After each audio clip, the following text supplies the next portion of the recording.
नमस्कार, स्वराज एक्सप्रेस देख रहे हैं आप और मैं हूं आपके साथ तिशा। अब हेडलाइंस के बाद सीधे खबरों का रुख करेंगे। बड़ी खबर बता रहे हैं आपको राजधानी भोपाल से। लोकसभा चुनाव को लेकर बीजेपी की आज अहम बैठक होने वाली है। बता दें, पीएम मोदी और अमित शाह के दौरे के पहले बीजेपी की यह बैठक होने वाली है। चुनाव प्रभारी डॉक्टर महेंद्र सिंह, सह प्रभारी सतीश उपाध्याय भी इस दौरान मौजूद रहेंगे। बैठक में बीजेपी प्रदेश अध्यक्ष वी.डी. शर्मा भी शामिल होने वाले हैं। इसी के साथ बता दें, चुनाव की रणनीति को लेकर आज चर्चा की जाएगी। इस बैठक में मंथन होगा और लोकसभा सीटों के संभावित प्रत्याशियों के नामों पर भी आज इस बैठक में मंथन हो सकता है। तो ये बड़ी खबर बता रहे हैं आपको इस वक्त की राजधानी भोपाल से। आज लोकसभा चुनाव को लेकर बड़ी बैठक, अहम बैठक बीजेपी की होने वाली है। और बता दें कि अमित शाह और प्रधानमंत्री नरेंद्र मोदी के दौरे से पहले ये बड़ी बैठक बीजेपी की होने वाली है। अब निश्चित तौर पर अब लोकसभा चुनाव बेहद नजदीक है। इसी के चलते अब बीजेपी पूरी तरह से मिशन मोड में आ चुकी है। लगातार मैराथन बैठकों का दौर अब शुरू हो चुका है और इसी क्रम में एक बार फिर लोकसभा चुनाव को लेकर एक अहम बैठक बीजेपी की आज होने वाली है। बता दें कि प्रदेश अध्यक्ष वी.डी. शर्मा भी इसमें शामिल होंगे। अब इसी पर अधिक चर्चा करने के लिए संवाददाता दुर्गेश गुप्ता फोन लाइन पर जुड़ गए हैं। दुर्गेश, आज लोकसभा चुनाव को लेकर अहम बैठक बीजेपी की होने वाली है और जानकारी है कि संभावित प्रत्याशियों के नामों पर मंथन होगा। तो क्या लगता है, इस बार भी विधानसभा चुनाव जैसे ही चौंका देने वाले नाम बीजेपी सामने ला सकती है?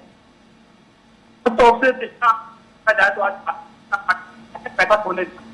12 बजे इसमें महत्वपूर्ण है कि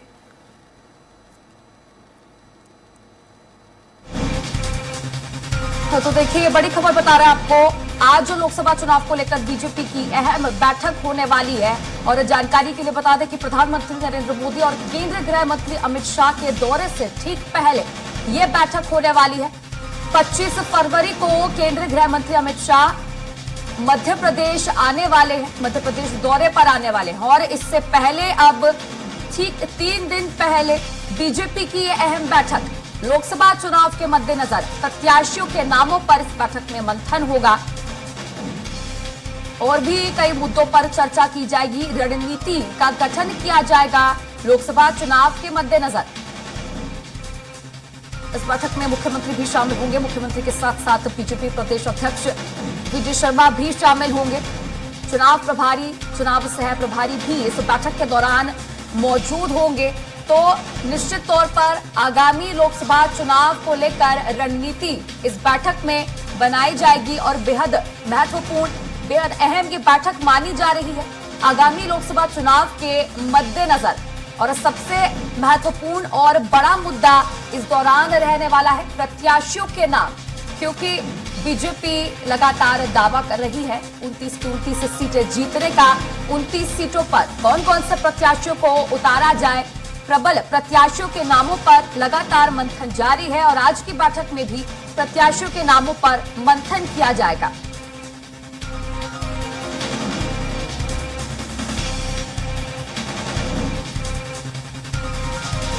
ये बड़ी खबर आप तक पहुंचा रहे हैं राजधानी भोपाल से। इस बैठक में तमाम बड़े नेता शामिल होने वाले हैं।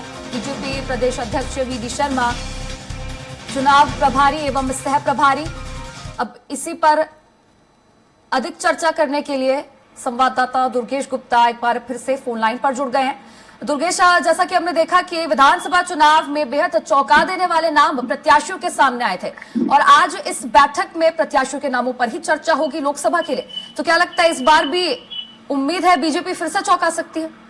बिल्कुल स्पष्ट तौर से दिशा, अगर देखा जाए कि जिस तरीके से आज लोकसभा चुनाव की तैयारियों को लेकर लोकसभा चुनाव की रणनीति बनाने के लिए आज भारतीय जनता पार्टी प्रदेश कार्यालय में एक अहम बैठक रखी गई। इस बैठक में तमाम लोकसभा चुनाव प्रभारी और प्रदेश अध्यक्ष वी.डी. शर्मा बैठक में शामिल होंगे और इसी के साथ में मध्य प्रदेश सरकार के जो मुखिया हैं मोहन यादव भी इस बैठक में शामिल होंगे। सबसे अहम बात यह है कि इस लोकसभा चुनाव में जो प्रत्याशियों के चयन को लेकर, प्रत्याशियों के नाम को लेकर मंथन हो सकता है। और इस बार भारतीय जनता पार्टी जो रणनीति तैयार करेगी वह लोकसभा चुनाव में किस तरीके से केंद्र और स्टेट की योजनाओं को जमीनी स्तर पर उतारना है और उन योजनाओं का फायदा किस तरीके से आम जनता को पहुंचा है, आम जनता को किस तरीके से भारतीय जनता पार्टी की विचारधारा से जोड़ना है, इसको लेकर रणनीति तैयार की जाएगी। क्योंकि इस बार का जो चुनाव है भारतीय जनता पार्टी के लिए थोड़ा सा चुनौतीपूर्ण रहेगा, क्योंकि जिस तरीके से बीते हुए दिन एक बड़ी खबर निकलकर सामने आई मध्य प्रदेश से कि कांग्रेस पार्टी और सपा गठबंधन हो गया है, यानी कांग्रेस पार्टी और समाजवादी पार्टी दोनों मिलकर चुनाव लड़ेंगी।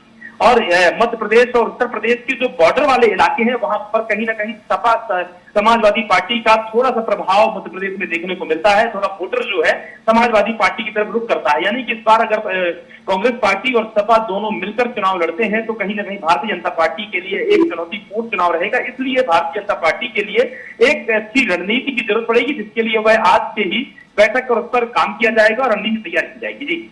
जी बिल्कुल दुर्गेश, जैसा कि हम लगातार देख रहे हैं कि बीजेपी दावा कर रही है कि क्लीन स्वीप करेगी इस बार, लेकिन छिंदवाड़ा एक बड़ी चुनौती बन सकती है बीजेपी के लिए, क्योंकि छिंदवाड़ा एकमात्र ऐसा जिला है जहां की सातों की सातों विधानसभा सीटें कांग्रेस के कब्जे में है। बिल्कुल स्पष्ट तौर से माना जा सकता है दिशा की अगर बात की जाए 29 लोकसभा सीटों में से, तो भारतीय जनता पार्टी ने इस बार लक्ष्य निर्धारित किया था कि 29 की 29 लोकसभा सीटें भारतीय जनता पार्टी अपने खेमे में डालेगी, यानी 29 में से 29 लोकसभा सीटें जीतने का लक्ष्य भारतीय जनता पार्टी पर रखा हुआ है। वहीं अगर बात की जाए तो इस तत्कालीन जो लोकसभा चुनाव हुए थे, इसके पहले जब लोकसभा चुनाव हुए थे, उनमें से 29 लोकसभा सीटों में से सिर्फ एक लोकसभा सीट कांग्रेस पार्टी के खेमे में थी। मगर यह उस वक्त की बात थी जब मध्य प्रदेश में कांग्रेस पार्टी की सरकार थी। 2018 में जब कांग्रेस पार्टी की सरकार बनी उसके बाद लोकसभा चुनाव हुए और तब लोकसभा चुनाव में कांग्रेस पार्टी को सिर्फ एक सीट मिल पाई थी विधानसभा में सरकार होने के बावजूद। लेकिन इस बार कहीं ना कहीं भारतीय जनता पार्टी के लिए थोड़ा चुनौती तो रहेगी, क्योंकि 9 बार से वहां पर कांग्रेस पार्टी का गढ़ रहा है, 9 बार से कांग्रेस पार्टी का कब्जा रहा है। छिंदवाड़ा से कमलनाथ 5 सांसद रहे हैं, तो कहीं ना कहीं इस बार छिंदवाड़ा लोकसभा सीट भी जीतने का भारतीय जनता पार्टी ने लक्ष्य बनाया हुआ है और 29 में से 29 लोकसभा सीटें भारतीय जनता पार्टी जीतने के लिए आज रणनीति तैयार की जाएगी। चलिए, शुक्रिया दुर्गेश जुड़ने के लिए और तमाम जानकारी साझा करने के लिए।